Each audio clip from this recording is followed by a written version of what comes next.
여러분, 예전에는 일간지 신문과 9시 뉴스만 보던 그런 시대였는데 지금은 뭐 유튜브나 각종 매체를 통해서 모두가 기자고 또 모두가 전문가 행세를 하기 때문에 누구 말이 진짜고 무엇이 가짜인지 알 수가 없는 대혼란의 시대가 지금 되었습니다.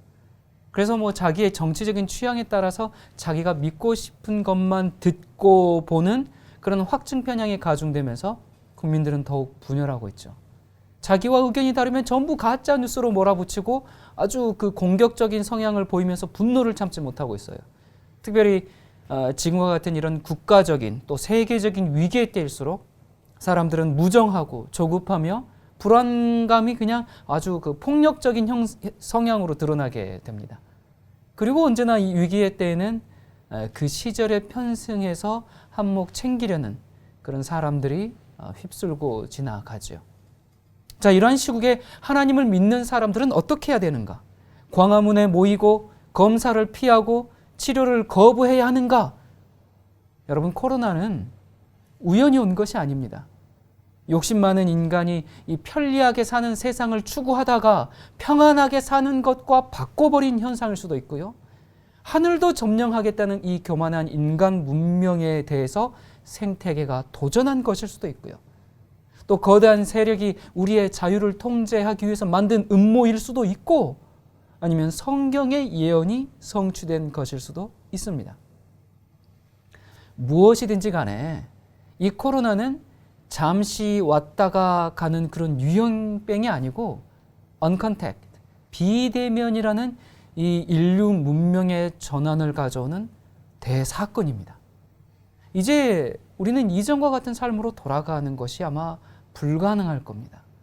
우리나라가 확진자가 0명이라고 할지라도 다른 나라에 안전히 갈 수가 없는 시대, 그리고 언제 끝날지 알 수가 없다는 데서 사람들은 더 좌절감을 느끼게 되죠.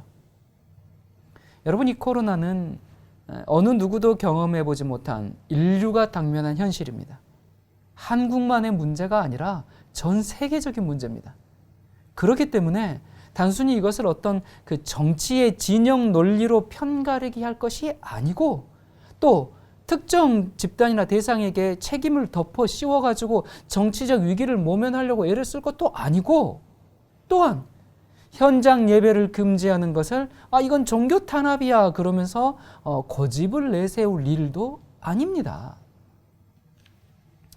어떤 사람들의 얘기처럼 코로나 확진이 조작인지 아니면 정부가 정치적 목적을 위해서 기독교를 희생양으로 삼은 건지 잘 모르겠지만 이런 일들과 상관없이 이 문제를 대하고 있는 기독교인들의 이 기독교의 태도를 한번 생각해 봅시다.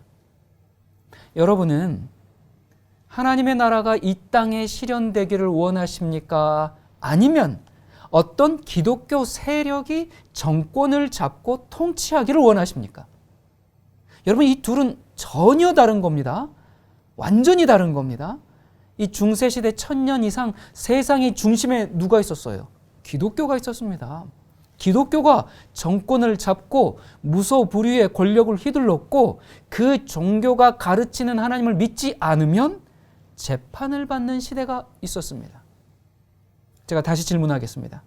여러분은 하나님의 나라가 이 땅에 실현되기를 원하십니까? 아니면 기독교가 이 땅을 지배하기를 원하십니까? 여러분, 한때 이 한국 교회의 대형화가 한때는 하나님의 축복이라고 생각했던 적이 있었어요. 그런데 이제 1990년대를 지나서 2000년대에 들어서면서 이 대형화의 폐단이 지속적으로 발생했죠. 그리고 지난 20년간 기독교에 대한 신뢰도가 계속 떨어지고 있습니다. 근데 물론 이 문제 있는 교회들보다 문제 없는 교회가 훨씬 많죠. 또 이러한 정말 교회들 때문에 사회 곳곳이 밝아지고 지역 사회의 선한 이웃으로 중심적 역할을 하는 교회가 아주 많습니다. 그리고 그 많은 일들을 이 많은 대형 교회들이 잘 감당해주고 있어요. 하지만 언론은 그런 얘기를 좋아하지가 않죠. 어느 개인의 일탈을 전체의 문제인 것처럼 과장하고 그것을 또 확대 재생산하는 일을 계속 왔습니다. 그런 결과 이제 교회에 대한 이미지가 어떻습니까? 교회는 돈벌이하는 장사꾼으로 인식이 돼버렸고요. 또 권력형 성추행, 성범죄, 또 사학 비리 이런 이 범죄가 만연한 집단으로 취급되면서 이 사회에서 시민들이, 국민들이 교회를 바라보는 시선은 굉장히 싸늘해져 왔죠. 자, 그런데 이 교회에 대한 평판이 더 이상 떨어질 수 없을 만큼 떨어져서 이제는 침몰 단계에 와 있는 것 같습니다. 여러분 이번에 코로나 사태 때 보여준 여러 교회의 태도와 대처 방법들 참 보고 있으면 안타깝기 그지없어요. 이게 단순히 그냥 일부 어떤 좀 독특한 신앙인의 개인의 문제다라고 하기에는 그 규모가 너무나 크고 조직적입니다. 수많은 군중들이 그렇게 함께 연합해서 일하고 있지 않습니까? 오히려 국민들로 하여금 저 기독교 모습 보니까 아주 신천지는 양반이었구나. 예, 그런 얘기들을 하면서 오히려 그들이 반사이익을 얻고 있어요. 여러분, 신천지라는 교단이 성장한 근본적인 이유가 무엇이었습니까? 왜 그렇게 성장했어요? 그들의 전도 방법에도 문제가 있었지만, 그런데 그렇게 넘어가는 이유는 뭐예요? 근본적인 이유가 기독교회의 그 비성경적인 모습 때문에 갈등하던 그런 많은 사람들이 그들의 얘기에 넘어가지 않았습니까? 그런데 지금 보여주고 있는 이 기독교의 모습 때문에 주춤했던 신천지가 다시 활개를 칠까 염려가 됩니다. 여러분, 온라인 예배, 비대면 예배는 하나님의 뜻이 아니고 반드시 교회를 나와서 예배를 드리는 것만이 하나님의 뜻일까요? 그래서 사회적 염려를 무시하고 이 종교 탄압이라는 명분을 내세우면서 교회에 나와가지고 예배를 드려야만 하는 것이 예배의 본질이고 그것이 하나님의 뜻일까요? 아니면 내가 속한 교회나 교단의 뜻일까요? 여러분, 하나님께서 너 왜 교회 안 나왔어? 믿음이 없네 그러실까요? 여러분, 하나님은 그런 분이 아니십니다. 물론 모일 수 있다면 당연히 모여야죠. 우리가 정말 힘써 모여야죠. 애써 모여야죠. 자주 모여야죠. 모여서 함께 찬양하고 기도하고 예배 드려야죠. 하지만 오히려 이러한 기회에 우리가 그렇게 어떤 건물교회에 다니는 것이 신앙생활의 전부인 줄 알았다면 정말 이러한 시기에 이제는 삶이 예배라는 말이 무엇인지 진정한 예배자의 자세를 회복하는 일로 우리가 삼을 수도 있지 않을까요? 물론 지금 그 일부에서 보여주고 있는 기독교의 그런 모습들, 그거 건전한 기독교 보수의 모습이 아닙니다. 그리고 그들이 건전한 기독교 보수도 아니에요. 근데 하지만 그 여러 가지 이해관계 때문에 머뭇머뭇하면서 침묵하거나, 이 침묵하는 것은 또 사실 암묵적 동의와 또 마찬가지거든요. 이러는 동안 교회 전체가 전 국민적 혐오 세력이 되고 있다는 사실을 알아야 합니다. 기독교가 정말 그러면 그럴수록 기독교에 대한 분노와 불신이 더 커지고 있는데, 만약 법의 테두리가 없었다면 아마 어쩌면 이미 많은 기독교인들이 이 성난 국민들에 의해서 무차별 죽임을 당했을지도 모를 일입니다. 이 법의 안전장치가 지금 그런 일이 안 생기도록 우리를 보호해주고 있는 것이죠. 그런데 그런 일까지는 아니더라도 정말 이 기독교의 어떤 파행적인 태도의 모습과 그리고 그런 모습 때문에 계속적인 국민들의 혐오가 지속된다면 선의의 교회들이 피해를 볼까 봐 걱정입니다. 이 사람들이 정말 화가 나면 이 뭐 술 취한 사람들이든 어쩌니 지나가던 사람들이 얼마든지 그냥 교회 유리창을 깰 수도 있고요. 또 교회 가고 있는 신자들에게 폭력을 행사할 수도 있고요. 오히려 이 대형 교회들 말고 정말 동네에 있는 조그만 교회들이, 상가 교회들이 그러한 이 핍박을 받을 수가 있습니다. 여러분, 우리가 이 의를 위해 핍박을 받아야지 불필요한 핍박을 자초해서 받는 것은 하나님의 의를 이루지 못합니다. 그것은 순교자의 정신도 아니고 바른 믿음도 아니죠. 지금 정말 일부 그러한 정말 이 열성적인 보여주고 있는 그런 모습들이 정말 기독교의 모습일까요? 기독교가 이런 신앙과 신념을 가진 단체인가요? 여러분 아니지 않습니까? 정말 이 기독교를 요즘 바라보는 시선들이 반사회적 정신 이상 집단이다. 이런 이 국민들의 평가에 뭐라고 할 말이 없습니다. 여러분 이렇게 되면 기독교인이 내는 모든 목소리 자체를 그것을 그냥 그룹 이기주의로 치부하고 니네들 밥그릇 때문에 그러는 거지 이런 식으로 치부하고 더 이상 아무 얘기도 듣지 않는 최악의 상황이 전개되는 겁니다. 더 이상 예수님을 소개할 수도 없어요. 전도할 수도 없는 그런 세상이 되는 겁니다.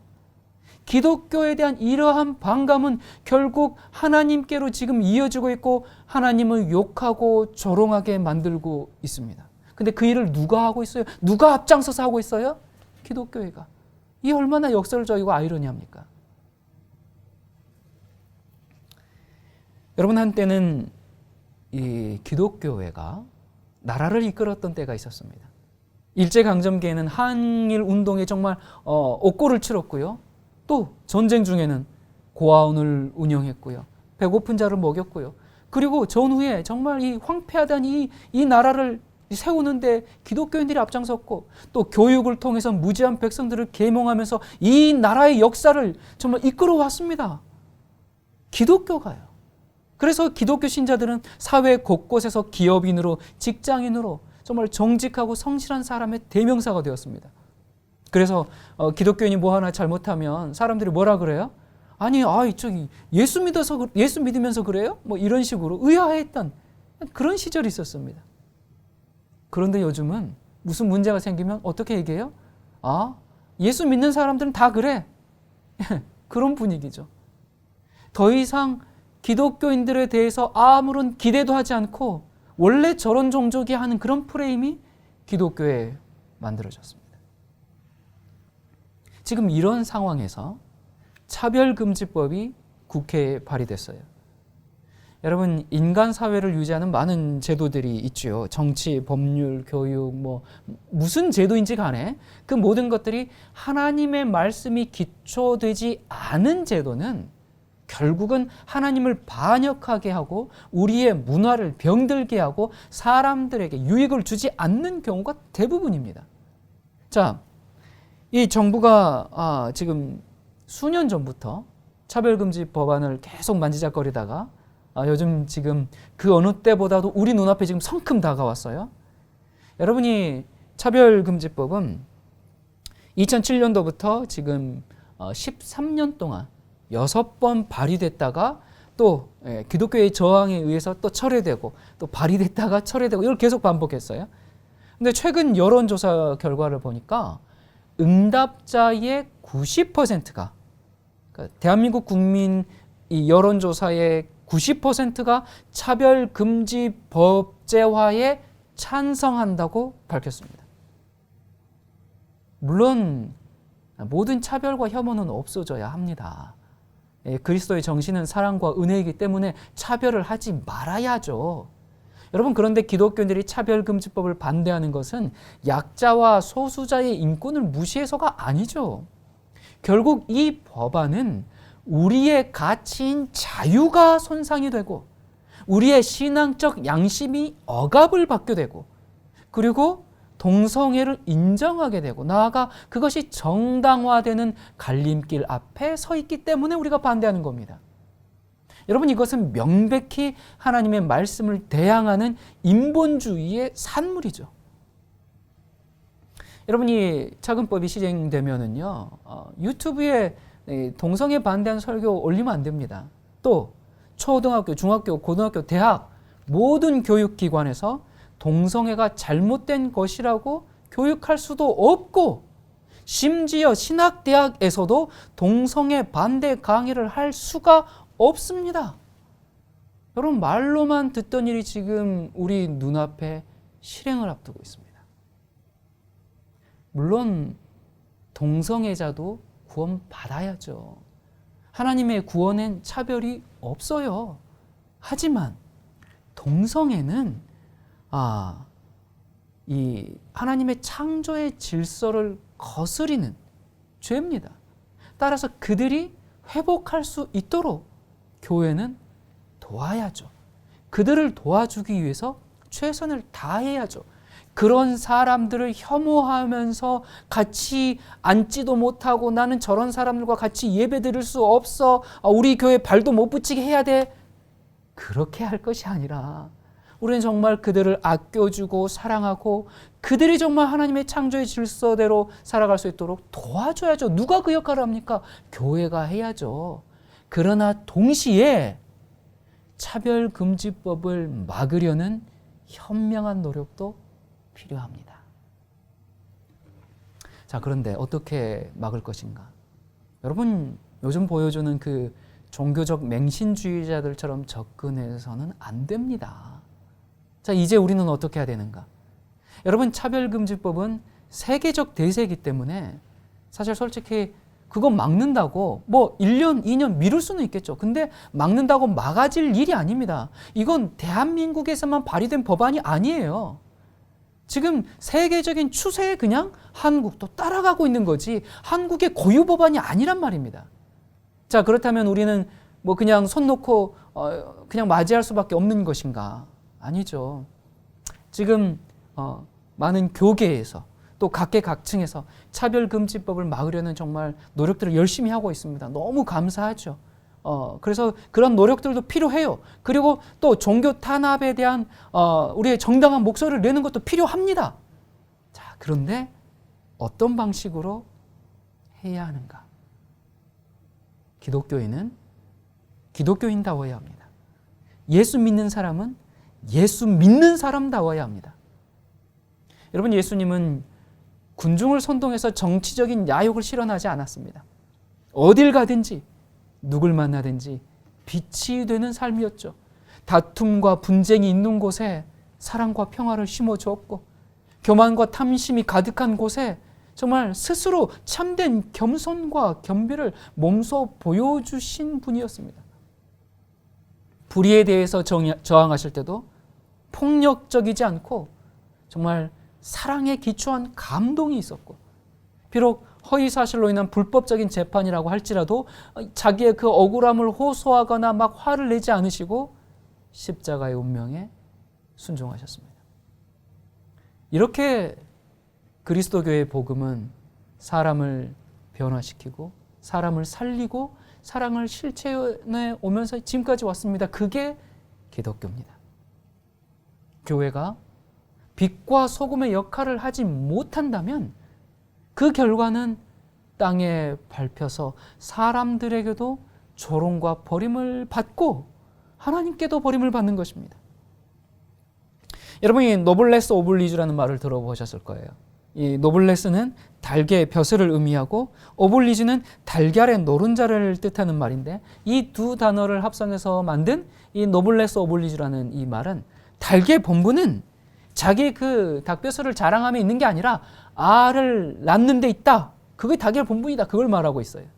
그러니까 자기가 거기에 맞는 정당한 대접을 받기 위해서는 자기가 누리는 명예, 그 노블레스만큼 의무를 다해야 된다. 오블리주를 다 해야 된다. 그 말이에요. 자, 이 의미를 보여주는 사건이 있었는데요.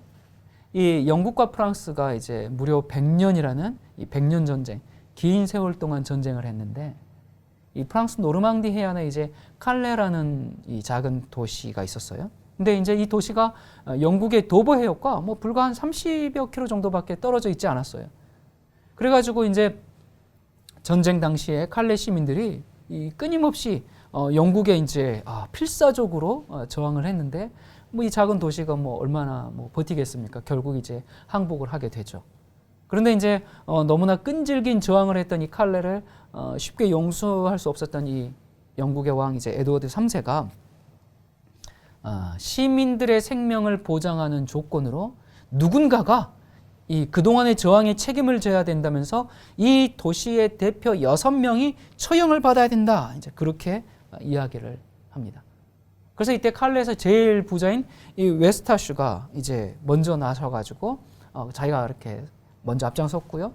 그 뒤를 이어서 뭐 시장, 법률가, 귀조 이런 사람들이 이제 줄줄이 나오면서 웨스타슈 외에 시민 6명이 위대한 정신을 따르겠다고 나서는 바람에 한 명이 더 많은 7명이 됐습니다.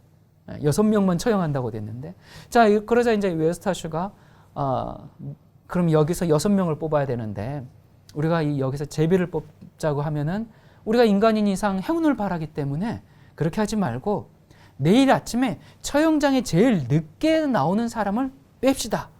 이렇게 이제 제의를 합니다. 그리고 이제 다음날 아침이 되었어요. 6명이 이제 처형장에 모였습니다. 그런데 그 얘기를 한 정작 이 웨스타슈의 모습은 보이지 않았어요. 도망갔을까요? 사정을 알아보니까 다른 사람을 살리기 위해서 자신이 먼저 죽음을 이미 택한 것이었습니다. 자, 이 일을 알게 된 그 영국의 이제 왕비가 크게 감동해서 에드워드 왕에게 자비를 베풀어 줄 것을 요청했고, 이 왕비의 소원을 받아들여서 모두의 처형이 다 취소가 됩니다. 여러분, 이것이 예수다움입니다. 예수님께서 뭐라고 말씀하셨어요?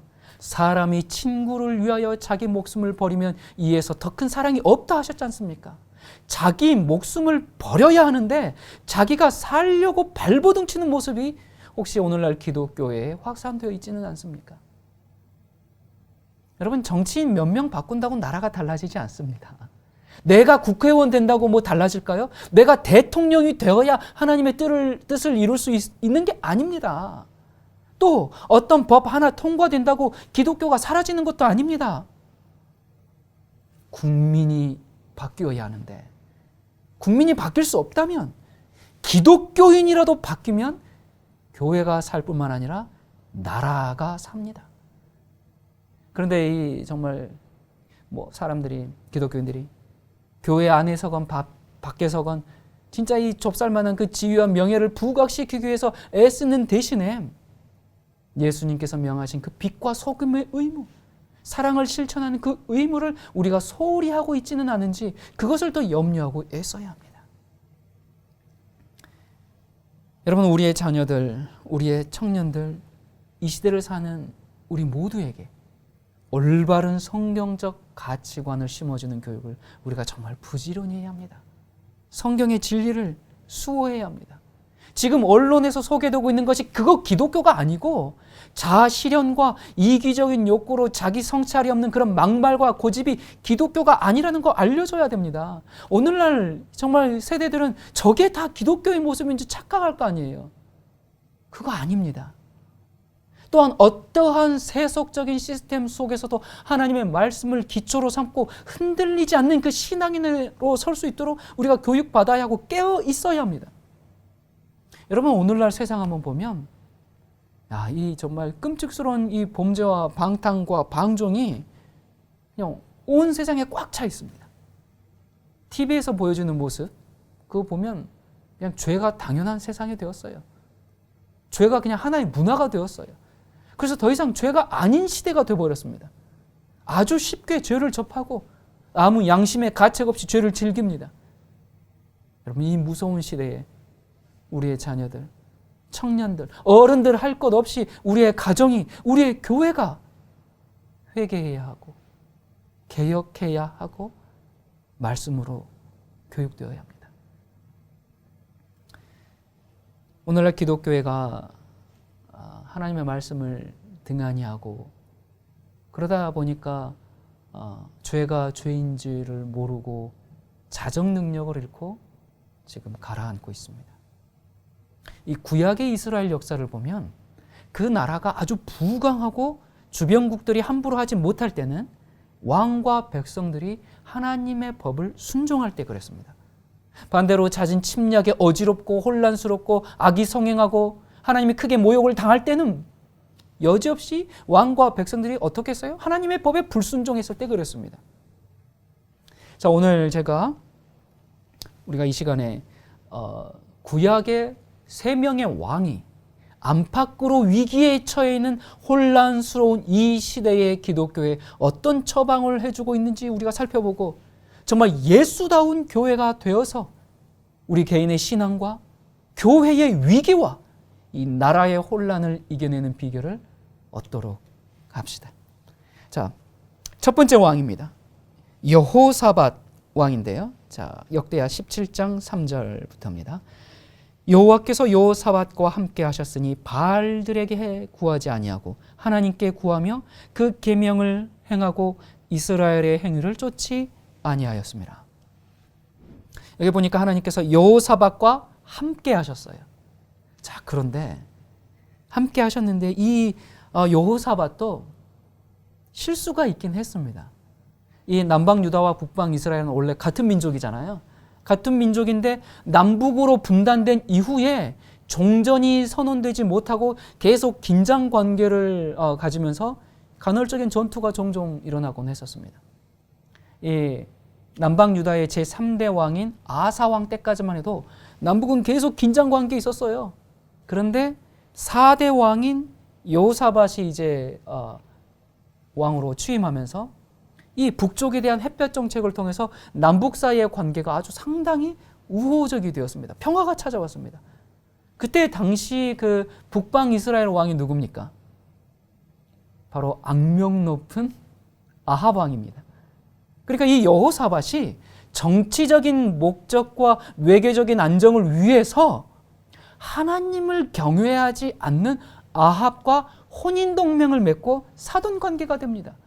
그런데 이제 그런 시기에 아람 군대가 북방 이스라엘을 향해 오고 있었기 때문에 아합 왕이 우리랑 좀 같이 좀 싸웁시다 해가지고 여호사밧이 또 아합과 군사 동맹까지 맺고 이제 공동으로 대처하기에 이제 이르렀죠.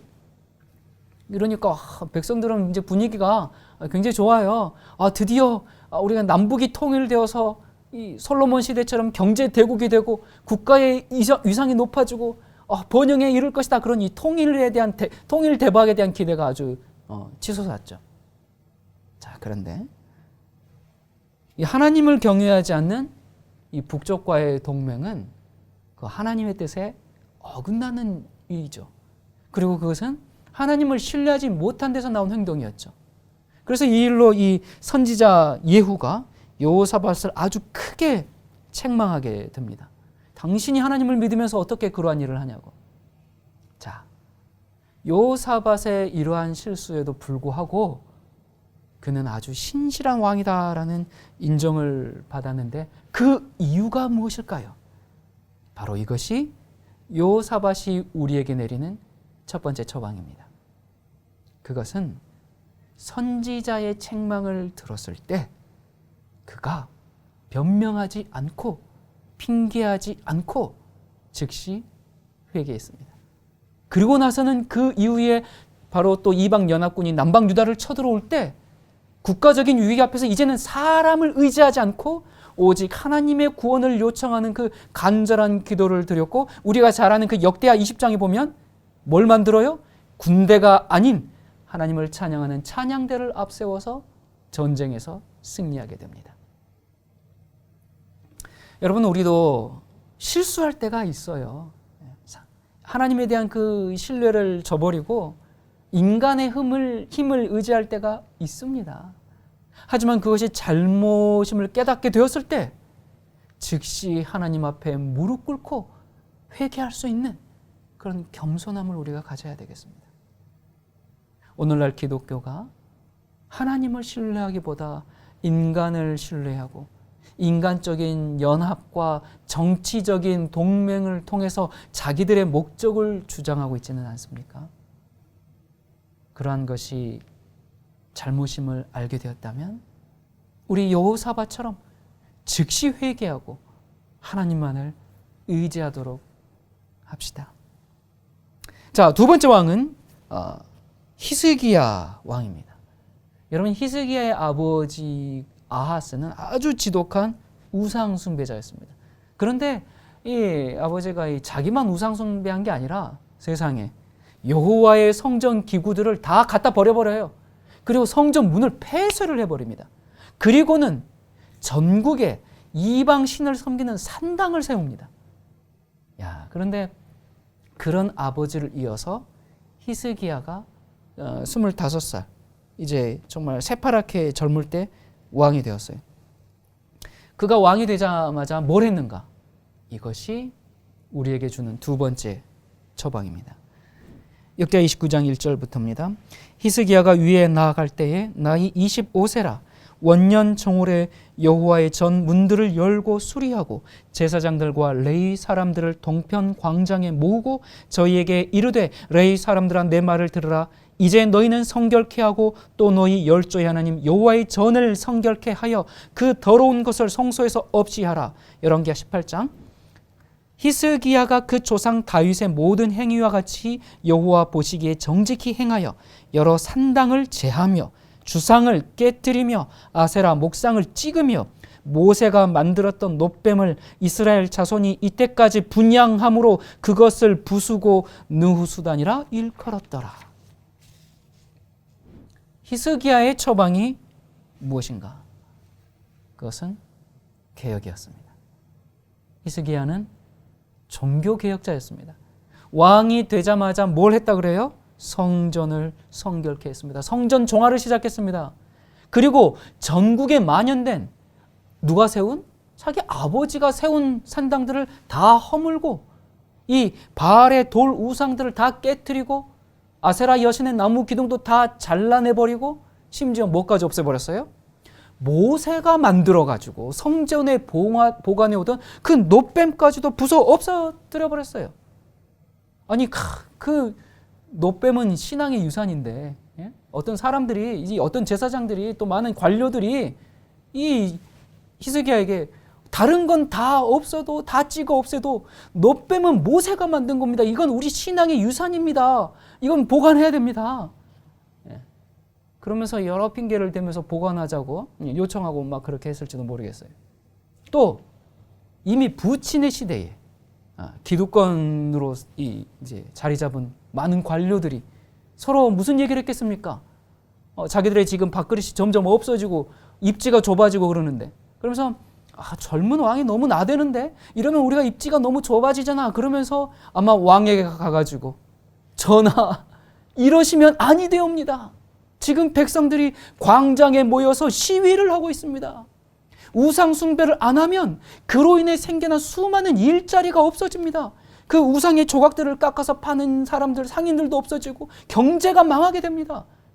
더군다나 선왕을 적폐로 모는 것은 폐륜입니다. 더군다나 모세의 행정마저 지우다니요. 그걸로 지금 여론조사 결과 계속 하락하고 있습니다. 통촉하여 주시옵소서. 통촉하여 주시옵소서. 그럼 우리 충분히 상상해 볼 수 있지 않습니까? 이미 아버지 때부터 그 기득권을 자리 잡았던 관료들이 정치계에 지금 자리 잡고 있기 때문에 히스기야가 지금 25이거든요.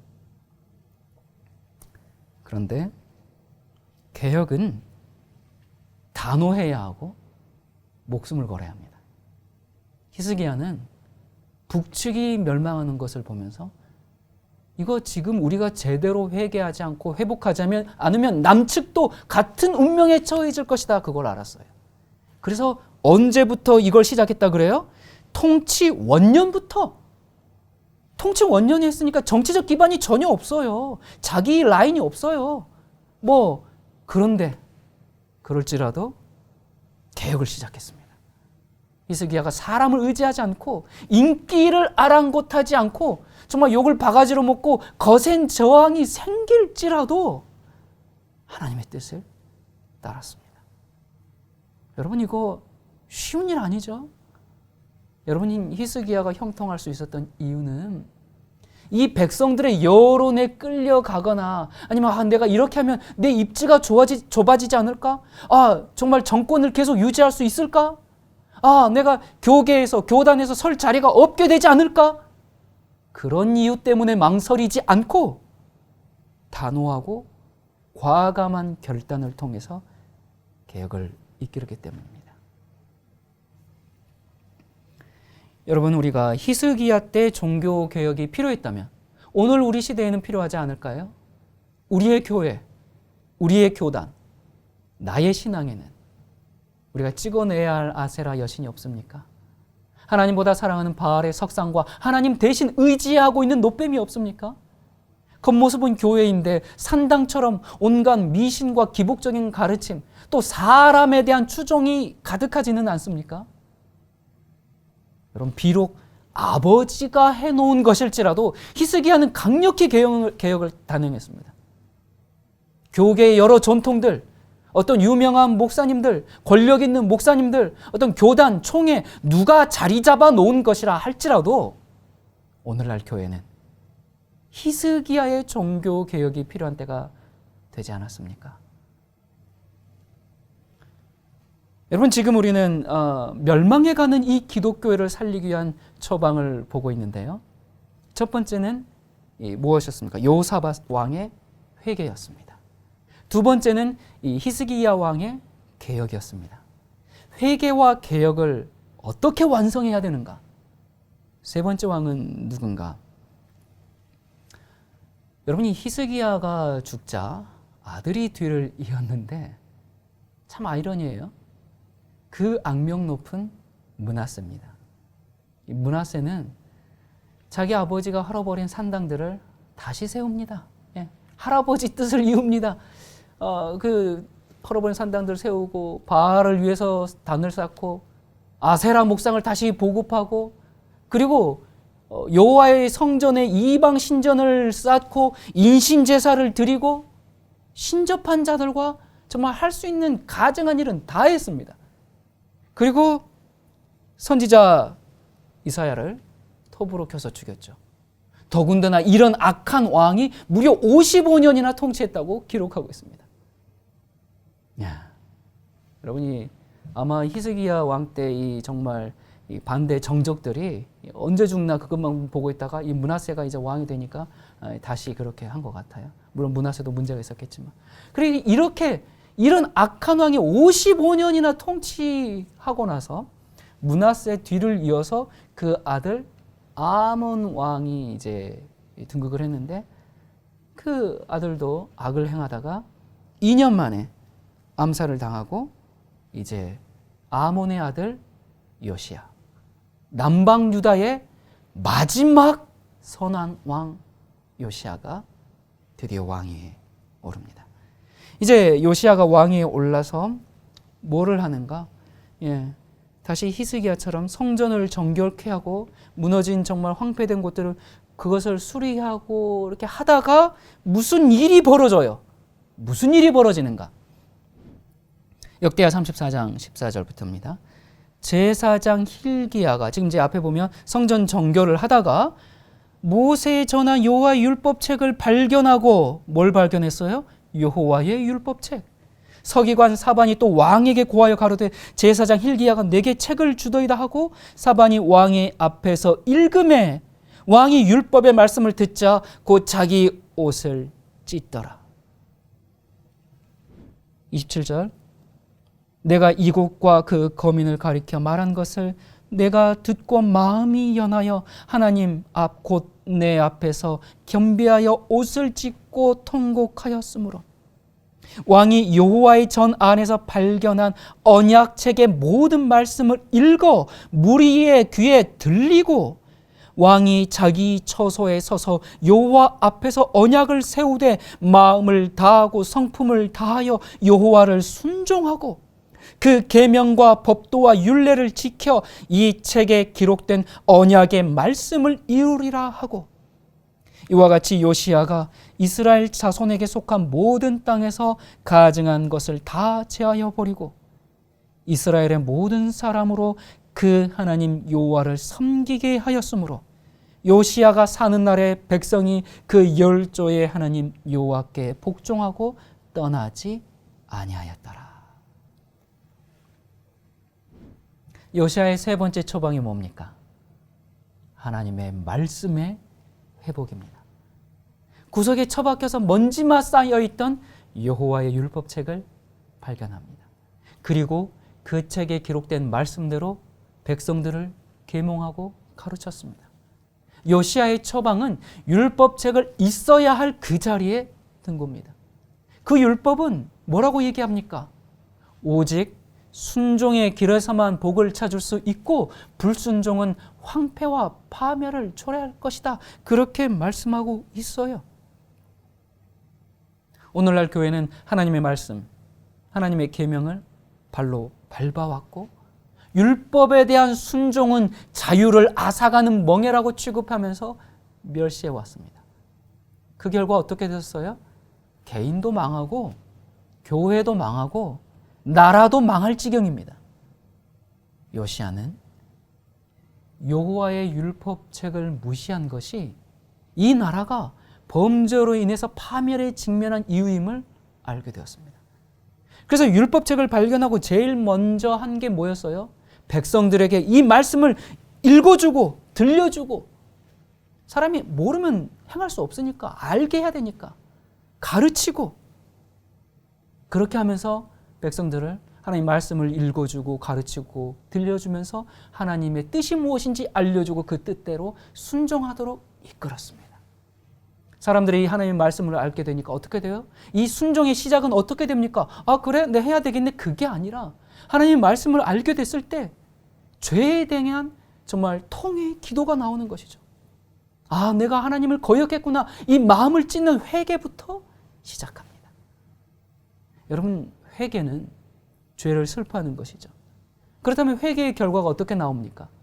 회개에 합당한 열매를 맺으라 그랬죠. 바로 변화입니다. 합당한 열매입니다. 죄에서 떠난 삶입니다.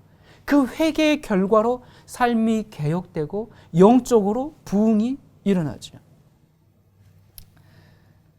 그런데 참 안타깝게도 이 요시야, 이 정말 남방 유대의 마지막 선한 왕 요시야의 이 개혁 사역에, 이 부흥 운동에 모든 백성들이 이 회개에 동참하지는 않았습니다.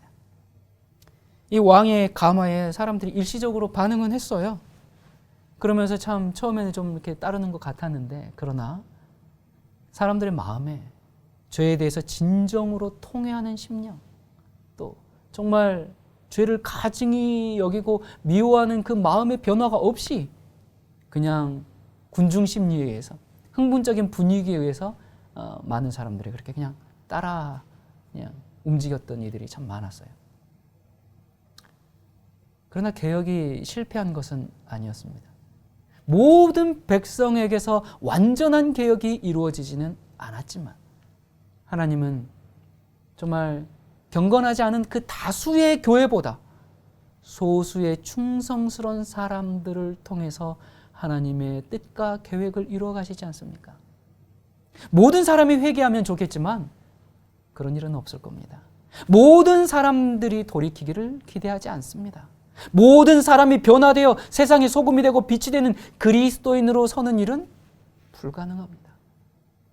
누군가는 회개를 통해서 이 신앙 부흥과 종교 개혁에 동참할 것이고, 누군가는 저건 극단이야, 광신이야 하면서 여전히 자신의 길을 고집하면서 다수가 원하는 길을 갈 겁니다.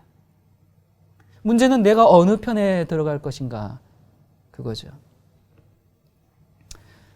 여러분, 오늘 우리가 여호사밧, 히스기야, 요시야, 이 세 왕이 오늘 우리에게 매우 중요한 처방을 내려주고 있는 것을 우리가 살펴봤어요. 회개, 그리고 개혁, 그리고 말씀. 여러분, 이것이야말로 이 기독교의 영적인 부흥뿐만 아니라 우리와 나 자신과 이 세상을 살리는 그런 일입니다. 우리의 가정이, 우리의 교회가 회개해야 하고 개혁해야 하며 말씀으로 돌아가야 합니다. 여러분, 지금 교회가 정말 손가락질 당하고 많은 사람들이 교회를 향해서 분노를 표출하면서 하나님을 조롱하는 종교가 되었어요. 그러나 우리에게 아직 희망이 있습니다. 여러분, 지금보다 더 어두웠던 시절에도 개혁자들이 일어나서 하나님의 말씀을 높이고 빛을 비추지 않았습니까? 하나님은 하나님의 이 교회를, 이 세상을 그냥 이대로 망하도록, 죽도록 내버려 두시지 않습니다.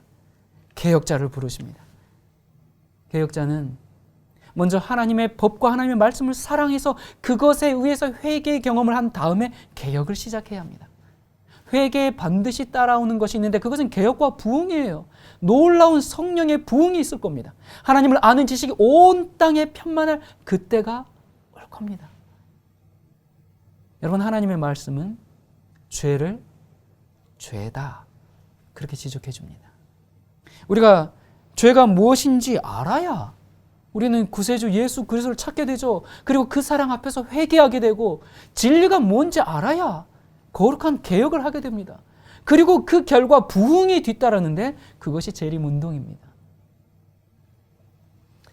여러분, 이 시대의 기독교를 우리가 어떻게 일으킬 수 있을까? 기독교의 부흥은 하나님의 말씀으로 돌아가서 하나님의 법에 순종할 때 이루어지는 일입니다. 하나님의 능력은 그 말씀을 우리가 기꺼이 순종하도록 우리를 재창조해 주십니다. 우리의 마음을 변화시켜서 주님의 말씀을 사랑하게 만듭니다.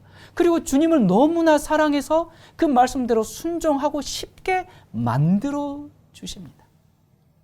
기꺼이 하게 만들어 주시는 분, 우리 마음을 변화시켜 주시는 분, 우리 마음에 하나님의 법을 새겨 주심으로 내가 그 뜻대로 행하는 것이 정말 가장 큰 기쁨이고 그것이 나의 행복이고 나의 전부가 되도록 우리를 그렇게 만들어 주십니다.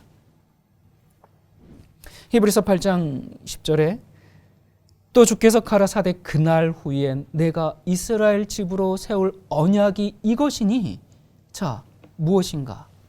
내 법을 저희 생각에 두고 저희 마음에 이것을 기록하리라. 뭘요?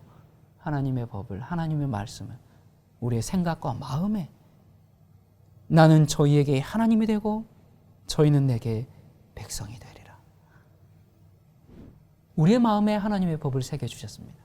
우리 마음에 하나님의 법과 일치하는 마음을 주셨기 때문에 내가 그 말씀에 저항하고 불순종하는 것이 오히려 더 괴로운 것이 되도록 우리를 정말 변화시키고 새롭게 재창조하시는 하나님의 능력을 보십시오. 이것이 죄에서 우리를 구원하는 복음의 능력입니다.